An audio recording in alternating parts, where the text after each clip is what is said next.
அதே போல் இப்போ இதில் வரும் நபிகள் நாயகத்தினுடைய பேரர்கள் பாத்திமாவனுடைய பிள்ளைகள் 2 பேர், ஹசன் ஹுசைன் 2 பேர் நபிகள் நாயகத்தினுடைய பேரன்மார்கள். அன்னை பாத்திமாவனுடைய குழந்தைகள். ஹசனும் ஹுசைனும் பேசிக்கிறதே இல்லையா கொஞ்ச நாள். இந்த அம்மாவுக்கு அதை பார்க்குறாங்க, ஏதோ அண்ணன் தம்பிக்குள்ளே ஏதோ தகராறு போல் இருக்கு, ஏன் பேசிக்க மாட்டேங்கிறாங்க அப்படின்னு சொல்லி அந்த பிள்ளைகளை கூப்பிட்டு வச்சு அந்த அம்மா புத்தி சொல்லிச்சான். இந்த பாருப்பா, நீ அண்ணன் தம்பிக்குள்ளே இது மாதிரி இருக்கக்கூடாது. உங்கள் பாட்டனார் ஒரு புத்திமதி சொல்லியிருக்காரு, உனக்கு தெரியுமா? ஒரு முஸ்லீம் இன்னொரு முஸ்லீமோடு 3 நாட்களுக்கு மேல் பேசாமல் இருந்தால் அது அவனை கொலை செய்வதற்கு ஒப்பாகும் அப்படின்னு நபிகள் நாயகம் சொல்லியிருக்கார், தெரியுமா உனக்குன்னு அந்த அம்மா சொல்லிச்சான். அப்போ அந்த தம்பிக்காரர் சொன்னாராம், ஹுசைன் சொல்லியிருக்கார், அதுவும் எனக்கு தெரியும். அதே தாத்தா பாட்டனார் என்ன சொல்லியிருக்காருன்னா, அந்த 2 பேரில் யார் முதல்ல சலாம் சொல்கிறாங்களோ, யார் முதல்ல முன்னாடி பேசுகிறாங்களோ அவங்களுக்கு சொர்க்கம் கிடைக்கும், இறைவனுடைய ஆசி கிடைக்கும்னு சொல்லியிருக்கிறார். அந்த ஆசி அண்ணனுக்கு கிடைக்கட்டுமேங்கிறதுக்காக நான் பேசாமல் இருக்கிறேன் அப்படின்னா.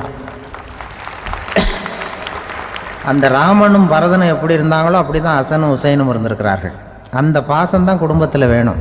குடும்பத்தில் அண்ணன் தம்பி எப்படி நடந்துக்கணும், அம்மா பிள்ளை எப்படி நடக்கணும் அப்படிங்கிறது தான். ஏன்னா அம்மாவுக்கு எப்போதுமே பிள்ளைங்கள் அம்மா பக்கம்தான் இருக்கும். அம்மா பிள்ளைங்க தான் அதிகம். இதில் ஒரு பெரிய நீதிபதி இருந்தார் சென்னையில், உண்மையாக நடந்தது. சென்னையில் ரொம்ப காலத்துக்கு முன்னாடி காந்தி இருந்த காலத்தில் சென்னையில் ஒரு நீதிபதி, அவர் ஒரு நாள் கோர்ட்லாம் விட்டு ரொம்ப கஷ்டப்பட்டு ராத்திரி சும்மா போய் உடனே வீட்டுக்கு வரல. கோர்ட்டினுடைய நடவடிக்கை முடிஞ்சு வீட்டுக்கு வராமல் போய் எங்கெங்கேயோ போய் சுற்றிவிட்டு அந்த நண்பர்களோடு அப்படி உல்லாசமாக அப்படி கொண்டாடிவிட்டு நடுராத்திரிக்கு வந்திருக்கிறாரு வீட்டுக்கு 1 மணிக்கு. அப்போ அந்த வயசான அம்மா வாசல்லையே காத்துக்கிட்டு இருக்கு. உள்ளே போச்சு நீதிபதி, இன்னும் வந்து சேரலேன்னு வாசல்லே நின்றுட்டு இருந்துதான். அப்போ அது வந்த உடனே பலார்னு அரைஞ்சி விட்டாங்களாம் அந்த அம்மா. ஏன்டா அவ்வளோ தூரம் எங்கே போனேன், என்ன தான் நீதிபதியாக இருந்தாலும் அவங்களுக்கு புள்ள தானே, பலார்னு அரைஞ்சி விட்டாங்க. உடனே அவர் கலங்கி போய் அழுதாராம். மறுநாள் கேட்டிருக்காங்க அந்த பக்கத்தில் இருந்தவங்க, ஏன் நீ பெரிய நீதிபதி, பெரிய பதவியில் இருக்க, அதனால் உன்னை உங்கள் அம்மா அடிச்சிட்டாங்கன்னு அழுதியா அப்படின்னு கேட்டாங்களாம். அப்போ அவர் சொன்னாராம் நீதிபதி, இல்லை நான் இது மாதிரி எங்கள் அம்மாக்கிட்ட அடிக்கடி அடி வாங்குவேன், எப்போதும் அவங்க அடிக்கிற அடி பலமாக விழும், இப்போ அவங்க அடித்தது எனக்கு வலிக்கவே இல்லை, அந்த அளவுக்கு அவங்களுக்கு வயசாகிட்டுதே, பலம் குறைஞ்சிட்டுதேன்னு நினச்சி அழுதேன் அப்படின்னுக்காரான். அதுதான் புள்ள அம்மா பேரில் உள்ள பாசங்கிறது. இதே போல் நான் சொன்னது மாதிரி முன்னாடி இவர் ஒரு இறைநேச செல்வர் ஒருத்தர் இருந்தார். ஒரு அம்மா எனக்கு அப்பா தண்ணி கொடுப்பா அப்படின்றது படுக்கையில் இருந்த அம்மா. இவர் ஏதோ படிச்சுக்கிட்டு இருந்தவர், ஒரு சின்ன இளைஞர், உடனே ஓடி போய் ஒரு குவளையில் தண்ணி எடுத்துகிட்டு போய் அம்மாவுக்கு முன்னாடி நிற்கிறார். முன்ன அந்த அம்மா அதுக்குள்ளே தூங்கி போச்சு. இவர் அந்த தண்ணியை வச்சுக்கிட்டு அவர் பாட்டு நிற்கிறார். விடிஞ்சு போச்சு. விடிகிற சமயத்தில் அந்த அம்மா முடிச்சு பார்க்குது, பையன் தண்ணியோட கையில் வச்சுட்டு நிற்கிறார். ஏம்மா என்னப்பா நீ ராத்திரி பூரா தண்ணியோடு நின்றுட்டு இருக்கிறியா எனக்கா அப்படின்னு. அப்போ அவர் சொன்னாராம், ஆமாம்மா ராத்திரி தண்ணி தாகமாக இருக்குன்னு கேட்டீங்க, உடனே தண்ணி கொண்டு வந்துட்டேன். ஓடி வந்து பார்க்கும்பொழுது நீங்கள் தூங்கிக்கிட்டு இருந்தீங்க, தூங்கிட்டு இருக்கும்பொழுது உங்களை எழுப்ப வேண்டாம், தூக்கத்தை கெடுக்க வேண்டாம்னு நான் நினச்சேன், அதனால் எழுப்பலை. தூக்கம் முழிக்கிற சமயத்தில் உடனே தாகமாக இருக்கும், தண்ணி குடிக்கணும்னு ஆசைப்படுவீங்க, அதனால் தண்ணியை பக்கத்துலேயே வச்சுக்கிட்டு நிற்கிறேன் அப்படின்னு அந்த இளைஞர் சொன்னாராம். அப்படியே கட்டி பிடிச்சிட்டு நீ பிற்காலத்தில் பெரிய அறிஞராக வருவேன்னு சொல்லி அந்த அம்மா வரணும்னு சொல்லி இறைவனை வேண்டாங்களாம். அவர் தான் இஸ்லாமிய மார்க்கத்தில், தீன் மார்க்கத்தில் பெரிய ஆளானது. அதாவது ஷர்புதீன் யாஹ்யான்னு ஒருத்தர், அவர் பெரிய இஸ்லாமிய பேரறிஞராக வந்தார். இப்படி அம்மா பேரில் பாசமாக உள்ளவங்கள்லாம் இருந்தாங்க நிறையா. அப்படி அந்த குடும்பத்தில் அந்த பாசம் நேசம் எவ்வளவு இருக்கோ அவ்வளவுக்கு அவர்கள் உயர்வார்கள்ங்கிறது தான் நம்முடைய பெரிய இதெல்லாம் பெரியவங்கள்லாம் சொல்லியிருக்கிறது அதுதான். அதனால தான் அந்த கணவனுடைய பங்கு என்ன, மனைவியினுடைய பங்கு என்ன, பிள்ளைகளுடைய பங்கு என்னங்கிறத பற்றி ரொம்ப விவரமாக சொல்கிறதுக்காக தான் அதை பற்றி நாம் சிந்திக்க வேண்டிய நேரம் இதுங்கிறனால தான். கணவனுக்கு இது வந்துடக்கூடாது, அதாவது கோபம் வரக்கூடாது, நிதானம் வேணும் அப்படின்லாம் சொல்லுவாங்க. நிதானம், கணவன் கோபப்படக்கூடாதுமா.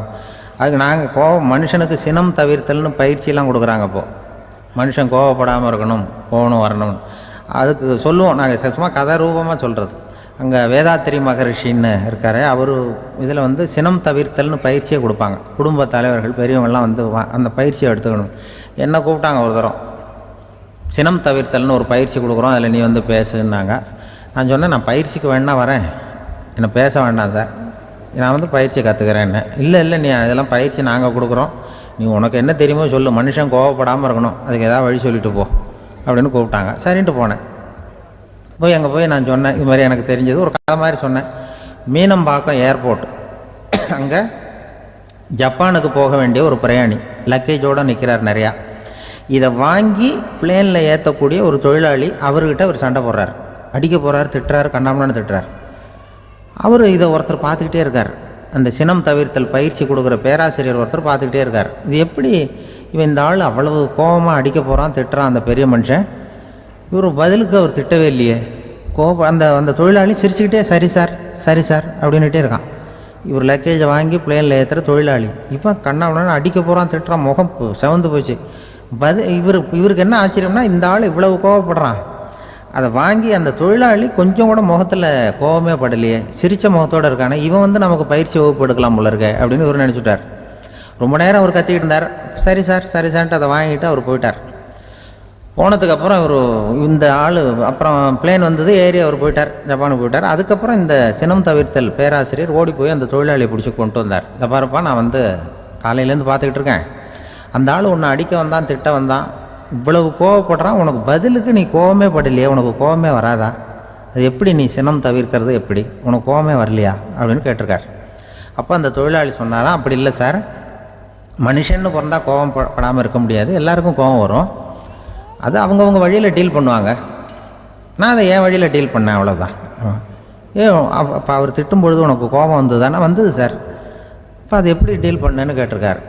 இப்போ இவன் சொன்னான், நான் ஒன்றும் இல்லை சார், அந்த பிரயாணி இப்போ ஜப்பானுக்கு போயிட்டுருக்கார், அவர் லக்கேஜெலாம் அமெரிக்கா போயிட்டுருக்கு.